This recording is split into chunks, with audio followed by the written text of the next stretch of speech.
Yeah, I don't know. The war in Russia and Ukraine war is really escalating, right? We clearly did a 1,000 and the 1,000 day. We were so lame, right? We hoped that everything will end.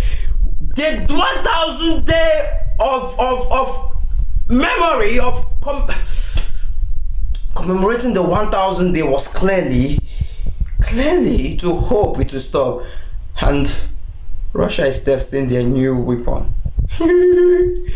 They're clearly testing, like, they're just clearly testing their new weapon on Ukraine. And Ukraine is using Europe, US long-range missile in Russia. Can somebody please tell me what is going on? So yeah, we hope and we pray it ends. Let it end. Thank you.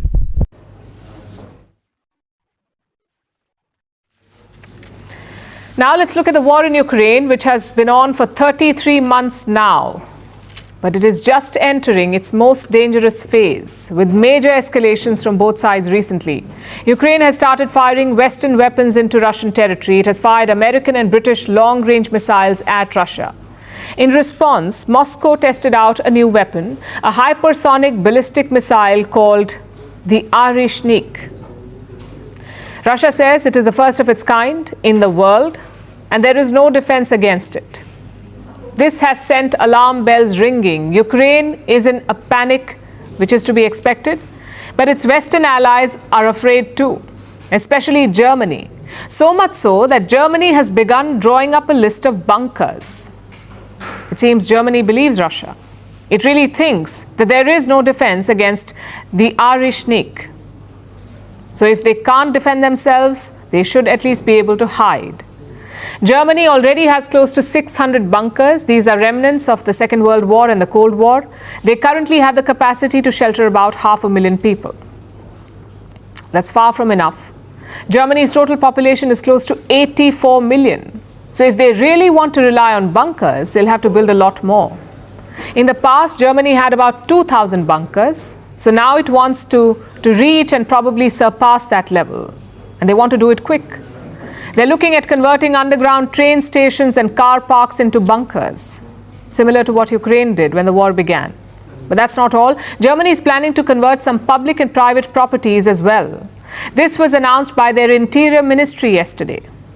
It also said it would encourage people to build their own bunkers at home, in their basements or garages. Germany also plans to roll out an app which can help guide people to the nearest bunker in case of an attack. Now, the bunker plan may sound eerily familiar. It takes us back to the Cold War, when everyone thought that a nuclear attack was imminent and they were making preparations to stay safe. The Cold War ended about 35 years ago, but it seems the world is back to where it started, with Moscow and the West on the precipice.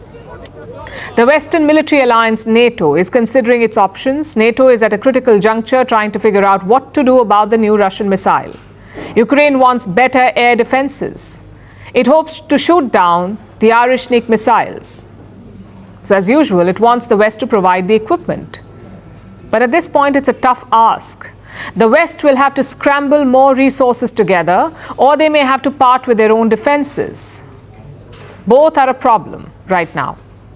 Giving up their own defenses is risky because Russia has just demonstrated the power of its new missile. It's a medium-range missile. It can reach targets about 5,500 kilometers away. 5,500 kilometers, that covers all of Europe and parts of the US. So giving up their own defenses could leave the West vulnerable.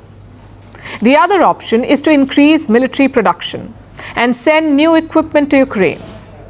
But that will also be difficult because the biggest military aid provider is the US, and the incoming president, Donald Trump, wants to end the war. Well, thank you very much. It's an honor. He won't keep sending blank checks to Kiev.